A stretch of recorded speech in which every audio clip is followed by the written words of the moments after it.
Hey, Dame, I know obviously you want to go out there, win as many games as you can, but how do you sort of take these two losses in stride after the win streak that you had last week? How do you continue to, I guess, keep morale up, or is there any sort of like frustration that you guys have lost the last three, I guess? I mean, it's frustration just because of we want to win games. We go out there and prepare, and we work hard to win games.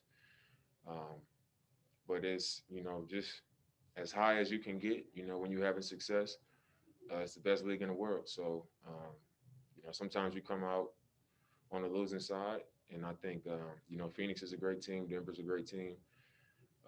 We were playing at a high level for a long stretch of games, and when you play like we've been playing, you on teams' radar, and you're gonna get a good effort from teams.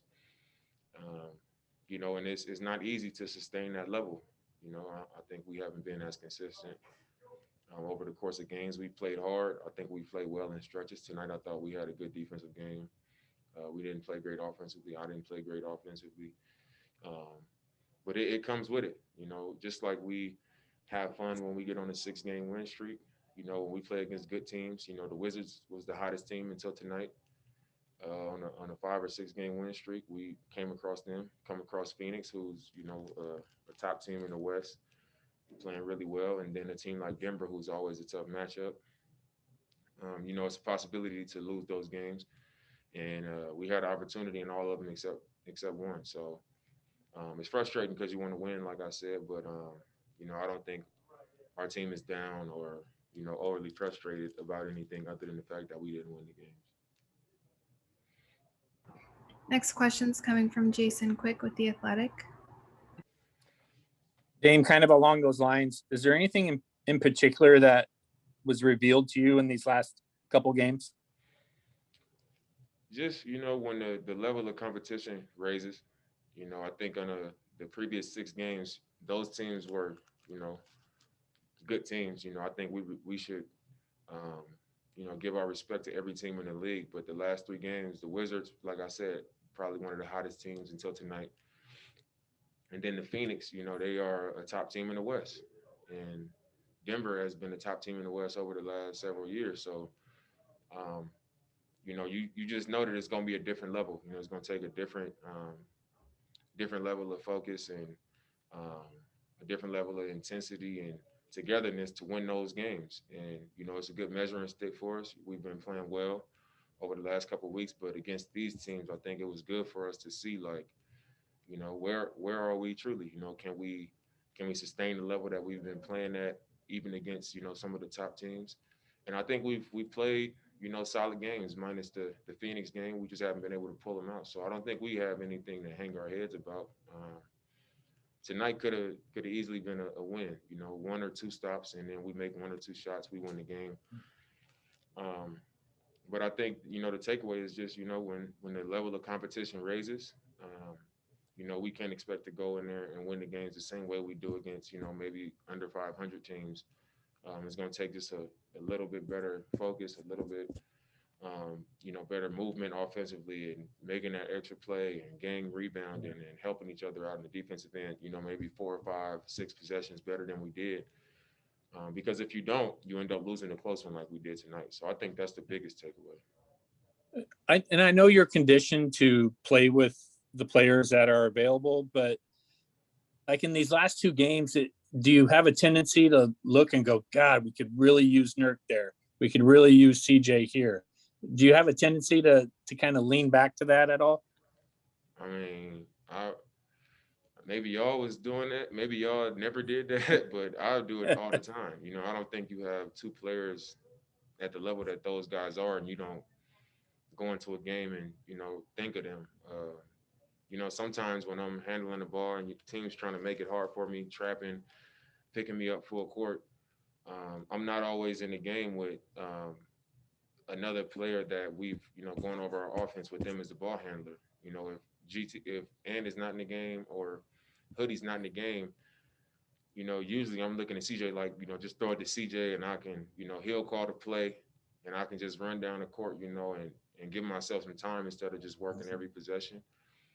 But if I'm not out there with a guy who's been in that position and that we've practiced with them in that position, then I have to be the guy to do it. So in those moments, I'm always thinking of CJ, and with Nurk, it's just like when I see like the matchup problems that we can cause. Not that Ennis can't get it done, but as we all know, Nurk's skill set as a passer, his size, how well he moves with his size.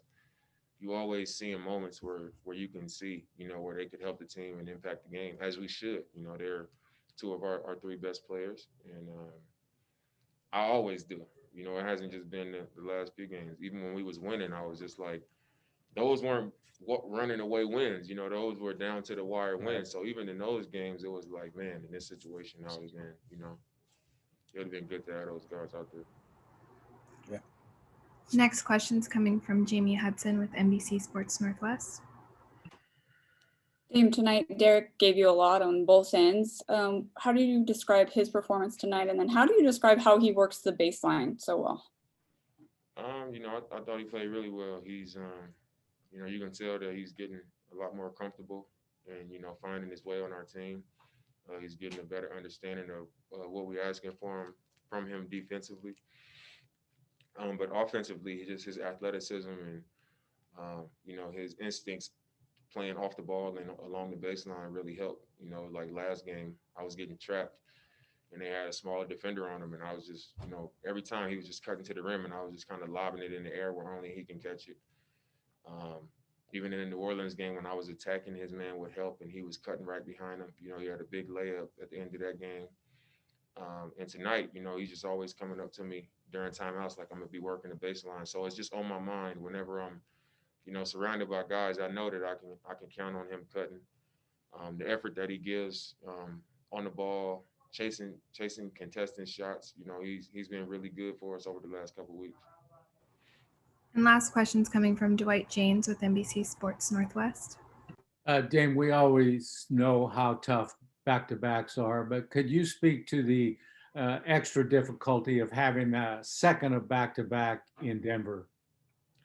Yeah, it's always tough. When you're in the back-to-back, I think it's more of a mental thing, just to get yourself up and get yourself prepared mentally for that. But when you're in Denver, it's tough. You got to wait till that second wind kick in. The altitude, it gets to you. And I remember back when I was in college playing in Utah, and that's not even as bad as Denver, but I just remember when teams would come to play us, it was an obvious advantage. And we didn't even play back-to-backs in college, and it was still an obvious advantage. So when we come here, I feel it every time. It's always a challenge. But tonight I thought we handled it well, honestly. We had a good third quarter. We played them even in the third. We had a dominant second quarter. And pretty much the whole fourth quarter, we played them even until the end. And, I think, like I said before, we are upset with the fact that we didn't win the game, but it's not like we have something to hang our heads about.